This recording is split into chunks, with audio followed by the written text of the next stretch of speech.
행동주의 심리학은 인간의 인간적인 행동을 잘 설명하지 못한다는 약점을 가지고 있습니다. 행동주의 심리학은 인간의 동물적인 특성에 기인한 행동은 어느 정도 잘 설명하지만 인간만이 가지고 있는 특성에 기인한 인간의 행동을 잘 설명하지 못합니다. 그래서 인간이 행동엔 인간이 내적인 사고 과정도 크게 영향을 미친다고 주장하는 인지주의 심리학이 나오게 되었어요. 인지주의 심리학에선 인간의 내적인 사고 과정을 잘 이해해야 인간의 행동을 더 잘 이해할 수 있다고 주장합니다. 인지주의 심리학은 심리학에서 가장 유명하기도 하고 실용적으로도 그러하며 이론적으로도 가장 많이 사용됩니다. 심리학의 주류라고 할 수 있어요. 가장 유명한 인지주의 심리학자로서 여러분도 이제 잘 알고 있으신 피아제가 있습니다. 인지주의 심리학은 사람이 정보를 어떻게 정신적으로 처리하는지에 대한 학문입니다. 행동주의는 환경적인 자극이 사람의 행동에 영향을 준다고 주장하는 데 반해 인지주의는 사람의 생각도 행동에 영향을 준다고 주장합니다. 인지주의는 환경적인 자극과 더불어 인간의 내적 사고 과정도 사람의 행동에 큰 영향을 준다고 설명합니다. 인지주의에 따르면 사람이 어떤 자극을 받으면 바로 행동을 하는 것이 아니라 중간에 생각하는 과정을 거친다는 겁니다. 반면에 행동주의 학자들은 인간이 내적인 사고 과정을 무시했습니다. 왜냐하면 인간의 사고 과정은 관찰할 수가 없어서 객관적으로 측정할 수가 없었기 때문이었죠.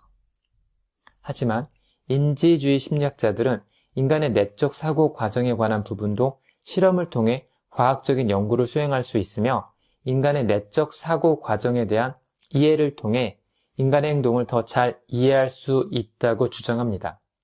그래서 인지주의 심리학은 인간의 행동을 더 완전하게 설명하기 위한 노력이라고 평가할 수 있습니다. 인간은 동물적인 특성도 있지만 인간만이 가지고 있는 인간적인 특성도 있기 때문에 인간의 내적 사고 과정에 대한 이해가 반드시 필요하기 때문이죠. 인간이 동물과 차별되는 점은 고차원적인 내적 사고를 할 수 있다는 점입니다. 인지주의 심리학을 통해 인간이 어떻게 학습하는지를 더 잘 이해할 수 있었기 때문에 인지주의 심리학이 심리학 역사상 가장 지배적인 이론이 될 수 있었던 거예요. 유명해지는 데엔 이유가 있는 법입니다. 그래서 학교 교육 과정이나 교과서가 쓰여진 방식, 수업 방식을 보면 거의 대부분 인지주의 학습 이론의 틀 안에서 만들어져 있는 걸 확인할 수 있습니다. 대부분의 시험은 여러분이 얼마만큼의 지식을 알고 있는지와 비판적 사고력이라고 부르는 인지 능력을 테스트하는 겁니다. 그래서 여전히 오늘날에도 인지주의 심리학이 교육계를 지배하고 있다고 말해도 반박할 사람이 없을 겁니다. 그래서 여러분이 인지주의 학습 이론을 잘 이해하고 적용할 수 있다면 굉장히 좋은 이점을 하나 얻으실 수 있을 거예요. 그게 뭐냐면 여러분이 시험을 볼 때 인지주의 학습 이론을 잘 이해하고 있을 경우 유리할 수 있다는 겁니다. 다시 말해 공부를 어떻게 해야 잘할 수 있는지를 설명하는 이론이 인지주의 학습 이론이기 때문에 인지주의 학습 이론을 여러분 자신의 학습에 적용한다면 좋은 성적을 받으실 수 있다는 이야기예요. 그래서 여러분이 지금의 성적보다 더 높은 성적을 받고 싶다면 앞으로 이어지는 인지주의 학습 이론에 대한 강의들을 보다 주의 깊게 학습하실 필요가 있습니다. 인지주의 심리학의 또 다른 핵심적 가정 하나는 인간이 정보를 처리하는 과정이 컴퓨터가 정보를 처리하는 과정과 비슷하다고 본 것입니다. 이를 정보 처리 이론이라고 합니다. 컴퓨터에 붙어있는 키보드나 마우스를 통해 어떤 정보를 컴퓨터 메모리에 입력하게 되면 이것을 컴퓨터의 하드디스크와 같은 저장 공간에 저장하게 되고 나중에 그 정보가 필요하게 되면 저장된 정보를 다시 꺼내서 쓸 수 있습니다. 인지주의 학습 이론에선 인간의 정보 처리 과정을 이렇게 컴퓨터가 정보를 처리하는 과정과 비슷하게 간주하여 설명합니다. 그리고 그 설명이 꽤나 설득력이 있습니다.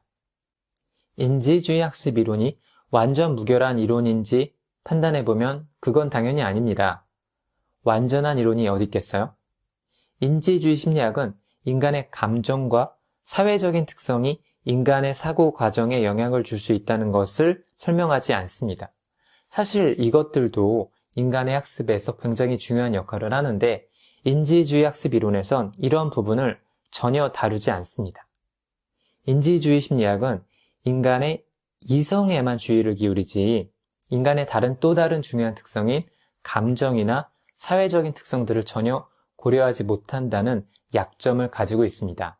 그래서 인간의 감정이나 사회적인 특성들을 설명하는 이론들이 최근에 주목을 받고 있기도 하고요. 그러나 행동주의 이론이 우리에게 유용한 지식을 알려줬던 것처럼 인지주의 이론도 우리에게 여러 가지 유용한 지식들을 제공합니다.